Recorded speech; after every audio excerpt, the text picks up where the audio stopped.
का ही बतलाया कि महाराज इसे अमृत पिला दीजिए, अमृत तो प्राप्त हो जाएगी। सुखदेव जी तो उसी समय से जब हो गए, अमृत कोई साधारण वस्तु तो है नहीं। समुद्र मंथन किया गया, उससे प्रकट हुए 14 रत्न, सबसे दिव्य रत्न अमृत प्रकट हुआ, जिसके बंटवारे को लेकर देवताओं और दैत्यों में घमासान हुआ। और भगवान ने मोहिनी अवतार लिया और तब बंटवारा किया। और ऐसे दुर्लभ अमृत को लेकर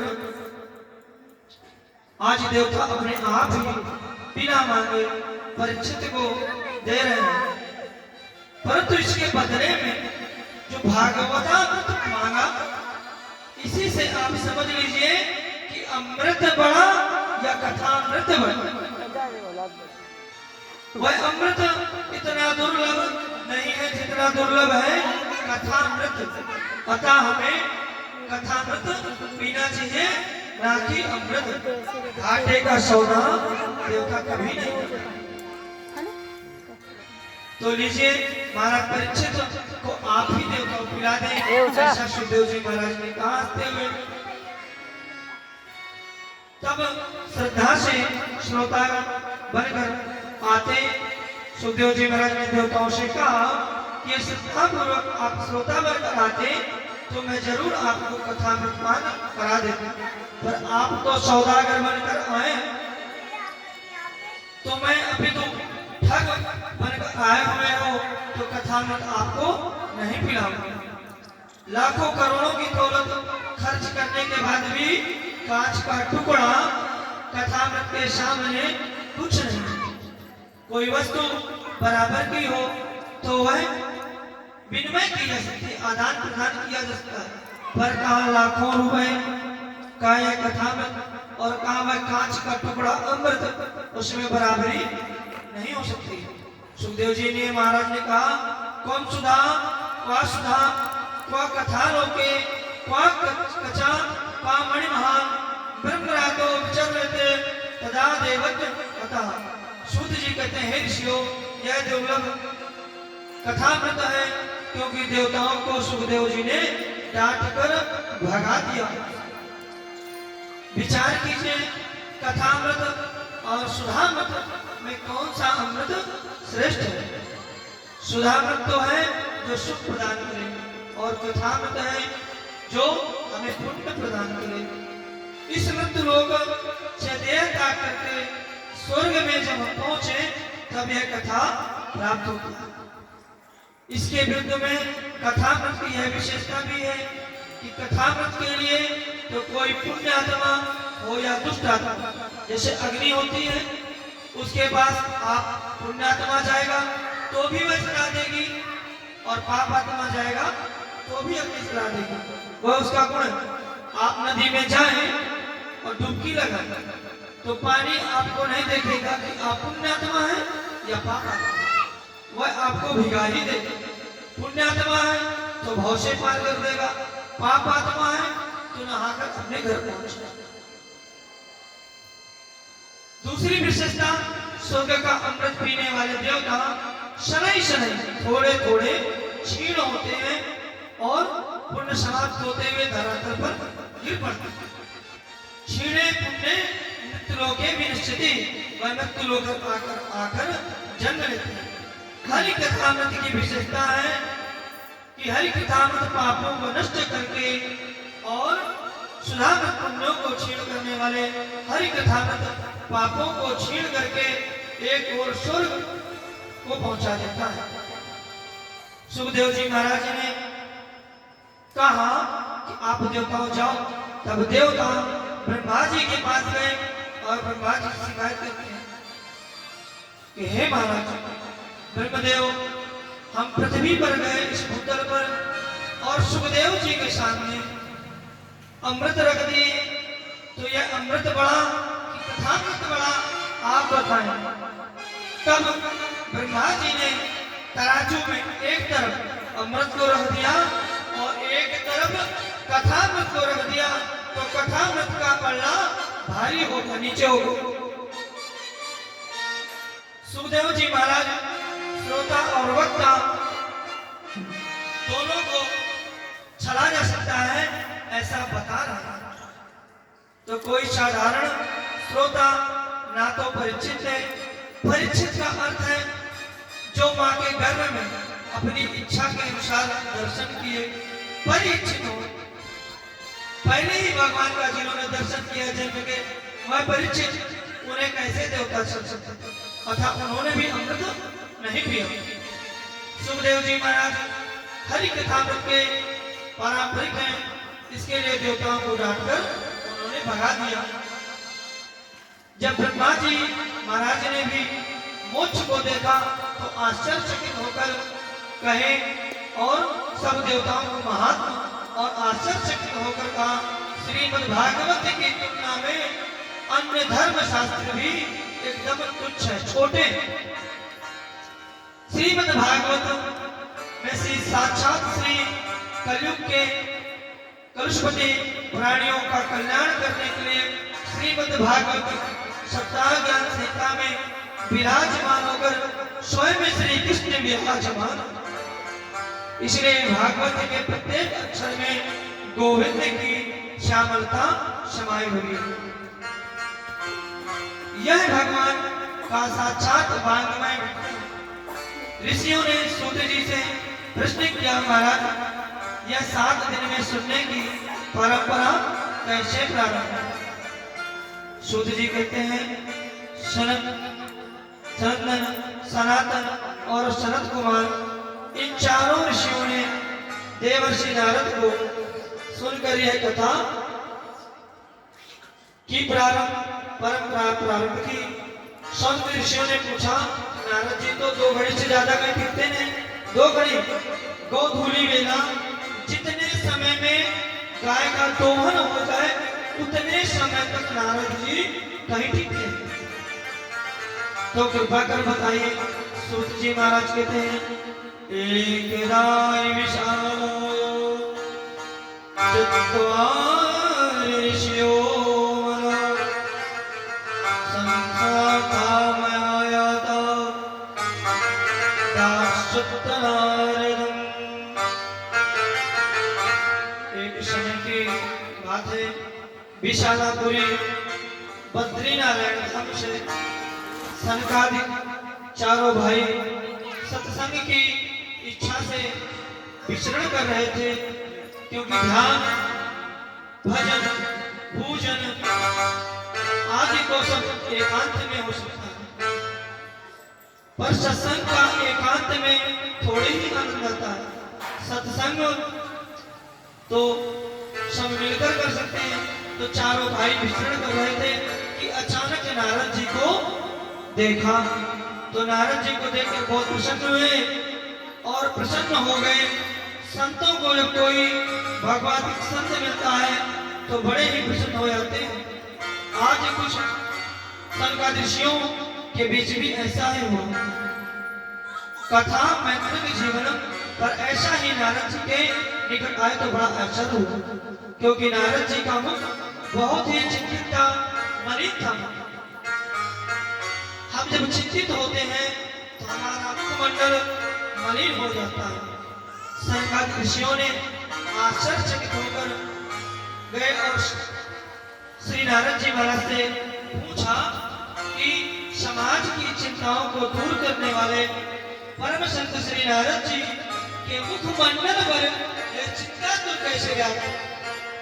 तो नारद जी ने कहा, कथा ब्रह्मणे मुखम कुतश्चिंता तुरो भव त्वरिते गम्यते कुत्र कुतश्चित्रगमनं तव इदाने संजितोषि गतामित्तो यथा जन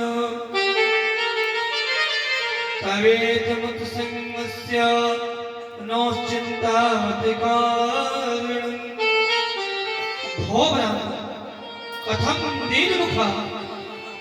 हे नारद, आप कि इस मुखमंडल को लटका हुआ हमने कभी नहीं देखा। किस बात की चिंता है आपको हो रही है और आप भागे भागे कहां से आ रहे हैं?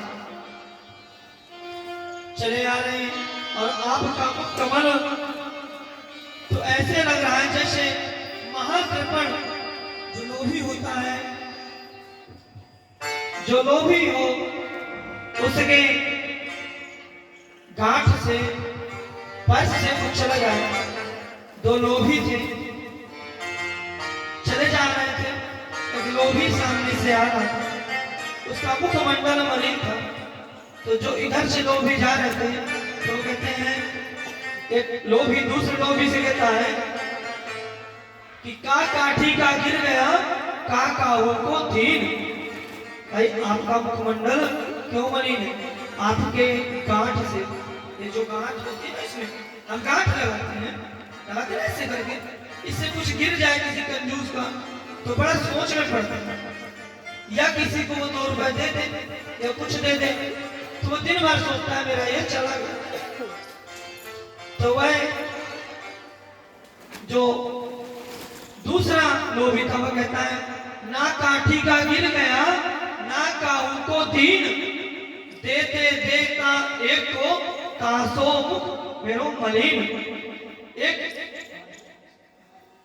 एक को मैंने देते हुए देखा तो मेरा मुखमंडल मलिन हो। तो 2 कंजूसों में ऐसी वार्तालाप जैसे होती है, ऐसे नारद जी से शरद कुमार पूछ रहे हैं कि हे नारद, आपका मुखमंडल क्यों मलिन है? तब नारद जी महाराज ने कहा कि हे महापुरुषों, ऐसे धन को आप अपना समझते ही नहीं है, और संतों का जो अपना धन है वह क्या है? हरि कीर्तन। उसे संसार में छुड़ाने वाला कोई नहीं। कीर्तन कौन चुरा सकता है? जब मन चला गा दे रहा बोले। और महात्माओं का तो धन है कि वह कीर्तन करे। जाकर चित्रकूट वृंदावन में आप देखिए तो प्रभु का नाम, संतों के परम धन है, ऐसे संसार में कोई चुराने वाला नहीं। तो आप क्यों चिंतन है? आपका मुखमंडल क्यों लटका है? तो नारद जी कहते हैं वे संतों, इस प्रकार की चिंता करना मुझे भी नहीं। तब नारद जी ने अपने चारों अग्रजों को, क्योंकि जो सनत और सनत कुमार थे वह नारद जी के भाई ही थे, प्रणाम करते हुए कहा मैं अपनी समस्या आपके सामने रखी। भैया मैं आपको अपनी समस्या सुना। मैं इस संसार में सत्संग की इच्छा से घूम रहा था कि भागवत रसिकों के बीच बैठकर कुछ भागवत चर्चा करूंगा, सुनूंगा। इस संसार में मैं सर्वत्र घूमा पर मुझे कहीं सत्संग नहीं मिला, और मैंने सारे तीर्थों का भ्रमण कर लिया पर कहीं मुझे सत्संग और आनंद नहीं मिला। पुष्करम च प्रयागम च काशी गोदावरी तथा हरि क्षेत्रम कुरुक्षेत्रम श्रीरंगम सेतुबंधनम एवमादिषु तीर्थेषु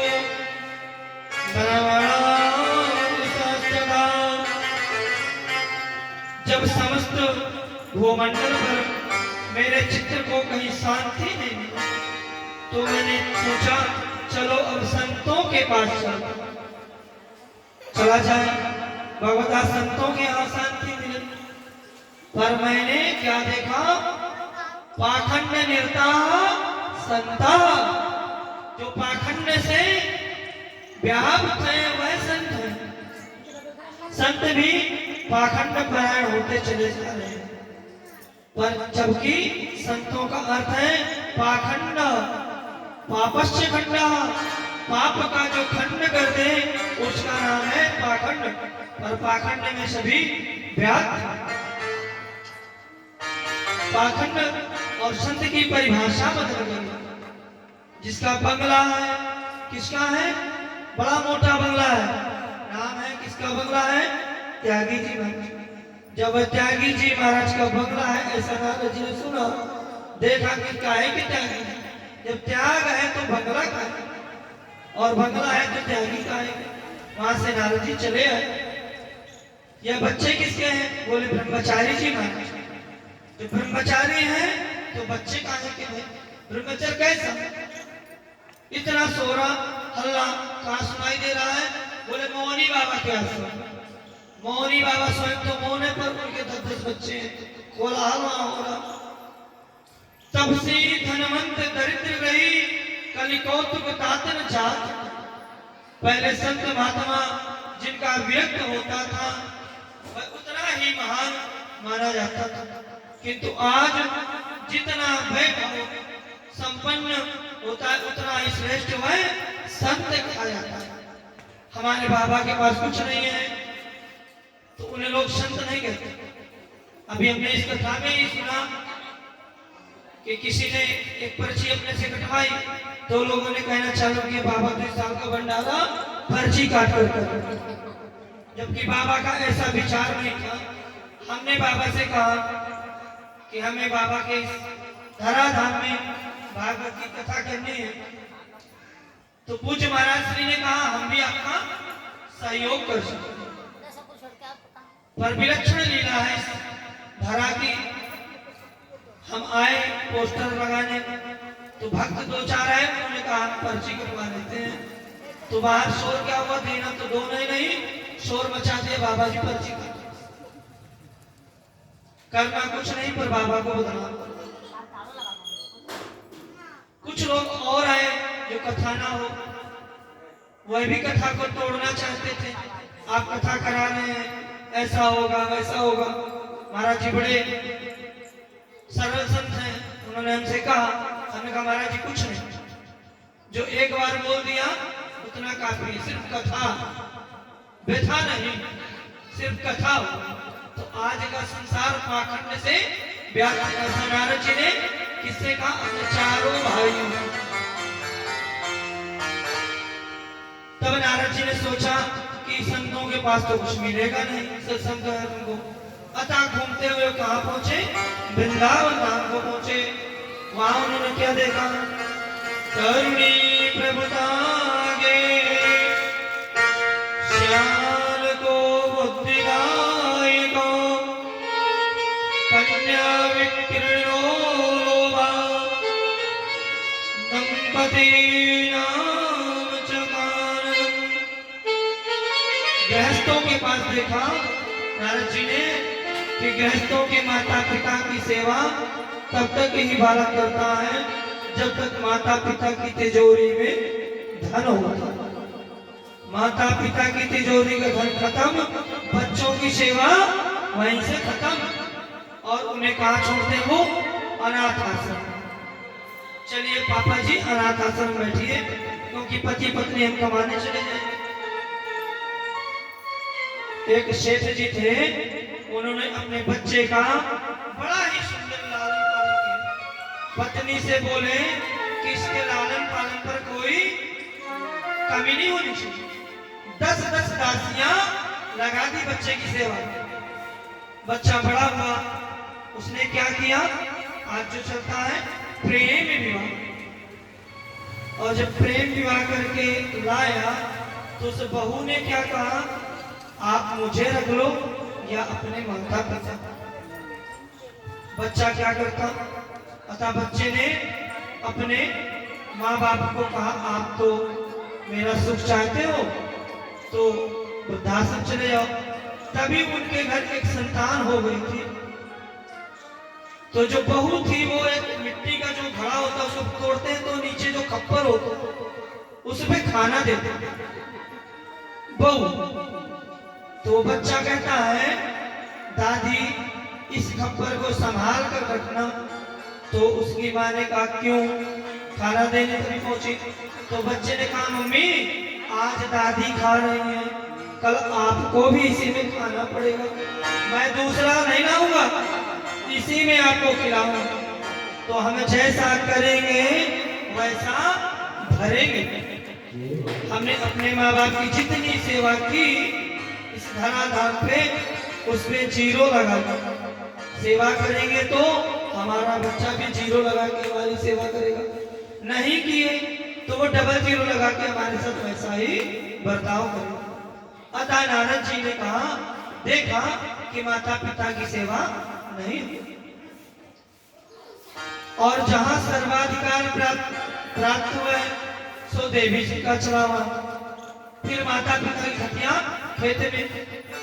कदाचित माता पिता जबरदस्ती घर में बैठे तो उनके पास कोई चर्चा नहीं की जाती।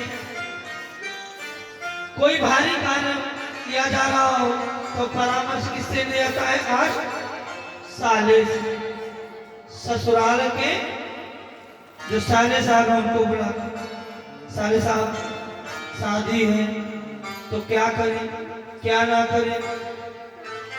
साले साहब आते हैं, उन्हें बड़े प्रेम से बुलाया जाता है और वह अपना मत देते हैं। हमारे ब्रज में तो एक कहावत है कि दीवार बिगाड़े आरो और घर बिगाड़े सारो। जिस घर में साले की प्राथमिकता ज्यादा हो गई और बूढ़े माँ बाप से आज्ञा नहीं ली गई, पूछा नहीं गया, वह घर नर्क बन जाता है। यह सब देखकर नारद जी को बड़ा दुख हुआ। वृद्ध लोग में यह सब देखकर मेरा चित्त एकदम अशांत हो गया और मैंने सोचा अब कहाँ जाए। भाई तब मुझे श्री राम वृंदावन का स्मरण हुआ और मेरी प्रभु की उस दिव्य प्राकट्य भूमि में यमुना पुरी ने पर मेरे चित्त को अवश्य ही विश्राम मिलेगा।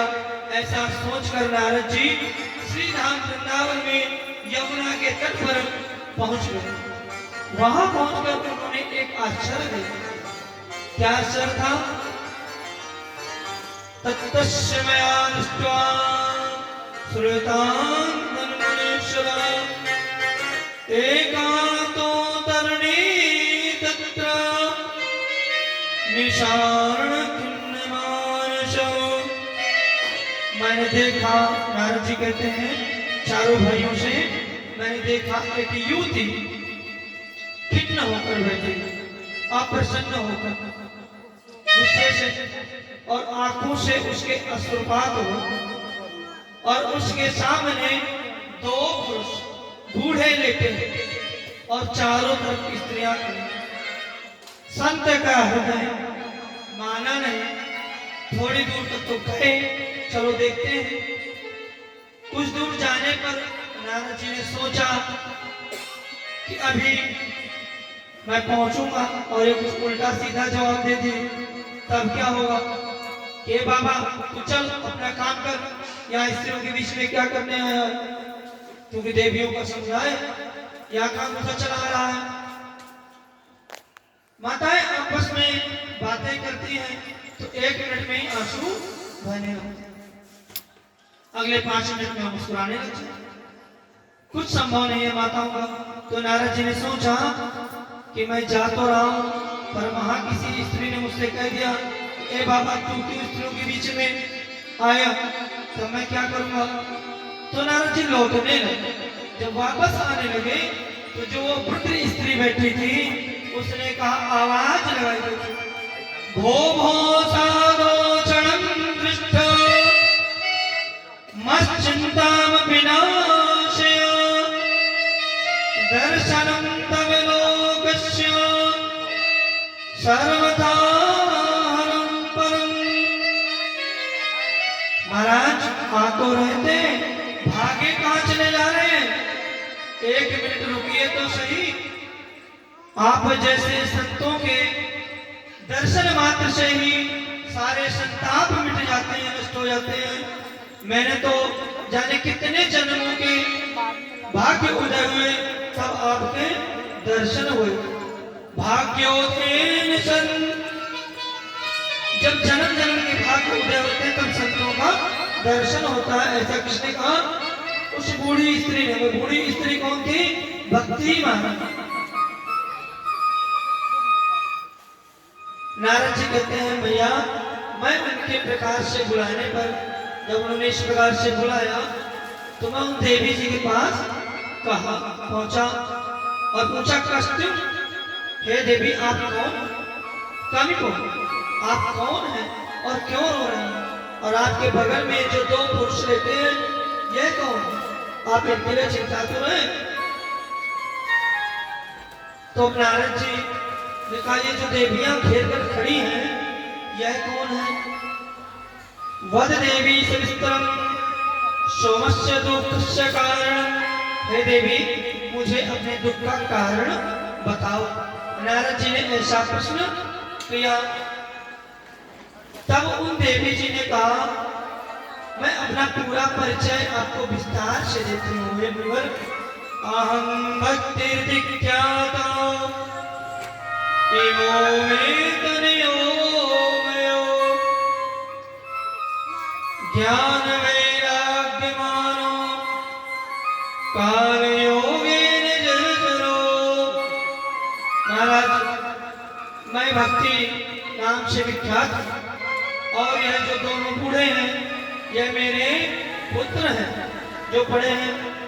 एक का नाम है ज्ञान और दूसरे का नाम है वैराग्य।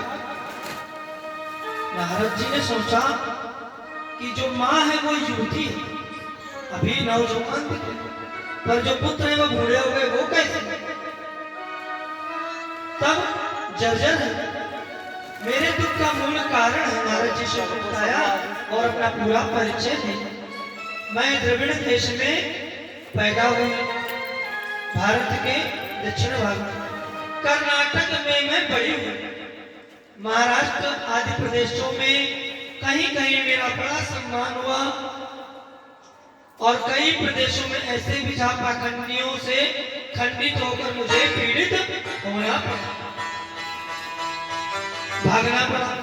इस प्रकार से अनेक प्रदेशों से घूमती हुई जब मैं वृंदावन में पधारी तो मैं तो युवती हो गई। फिर मेरे जो पुत्र हैं दोनों जैसे के जैसे वृद्ध ही है। वृंदावनम वनम प्राप्य नवीन सुराणपि यह ब्रज भूमि में आते ही मैं तो नवयौवन हो गई। पर ना जाने क्या हुआ कि मेरे दोनों बच्चे एकदम बूढ़े हो गए। अब मैं सोच रही हूँ कि जब भारत में मेरी यह दुर्दशा है तो मैं इसे छोड़कर विदेश जब इतना भक्ति महारानी के मुखारबिंद से नारद जी ने सुना तो बड़ा दुख हुआ। इधर स्थानम परित्यज्यम विदेशो गम्यते मया कि भक्ति विदेश चली जाएगी तो भारत में क्या। नारद जी ने सारी स्थिति को एक ही क्षण में समझ लिया। भक्ति और ज्ञान और वैराग को नारद जी ने 18 पुराण 4 वेद 6 शास्त्र सुनाए पर कुछ नहीं हुआ। कष्ट से मसले हुए जैसे के तैसे लेटे रहे। तब नारद जी ने मुहूर्त होकर बार बार गीता सुनाई। जब गीता का पाठ सुनाते तो थोड़ी चेतना आती ज्ञान वैराग्य में और जैसे ही गीता समाप्त वैसे ही फिर लेट जाते। नारद जी को बड़ा दुख हुआ। नारद जी ने कहा भक्ति महारानी से हे माँ तुम मुझे थोड़ा समय दो मैं जरूर कुछ उपाय करता हूँ जिससे आपके पुत्र नव युवक हो जाए और आप विदेश न जाएं और भारत भूमि यह वृंदावन और यह भारत भूमि भक्ति से परिपूर्ण हो। अतः इसी चिंता से भय आतुर होकर समस्त भूतल पर मैं घूमते हुए आज यहाँ पहुंचा। अब आप ही चारों भाई बताएं मेरे से बड़े हैं कि उन चारों की इस दुर्दशा को दूर करने के लिए मैं क्या करूं। तब चारों ऋषियों ने कहा हे नारद छोटी सी बात को लेकर तुम इतने चिंता करो। तुम हमारे भाई हो मानस पुत्र ब्रह्मा जी के। तब नारद जी ने कहा तो फिर मैं क्या करूं। बोले श्रीमद् भागवतेन कथम श्रीमद् भागवत की कथा उन्हें सुनाओ। तब नारद जी ने कहा कैसे और किस प्रकार सुनाए। तब उन चारों ने कहा वृंदावन से संयोग तुम तरुणी धन्यम वृंदावनम तेन भक्ति नित्यतया। उसी वृंदावन में उस भक्ति महारानी से आप संकल्प लेकर आओ और श्रीमद् भागवत कथा श्रवण करो। नारद जी ने कहा ठीक। नारद जी दक्षिण से बद्रिका आश्रम से कहा पहुंचे वृंदावन और भक्ति महारानी से कहा हे मैया श्रीमद् भागवत कथा श्रवण करानी है आपके पुत्रों को। अतः आप संकल्पित होकर बैठे रोए नहीं और हम श्रीमद् भागवत कथा का आयोजन करते।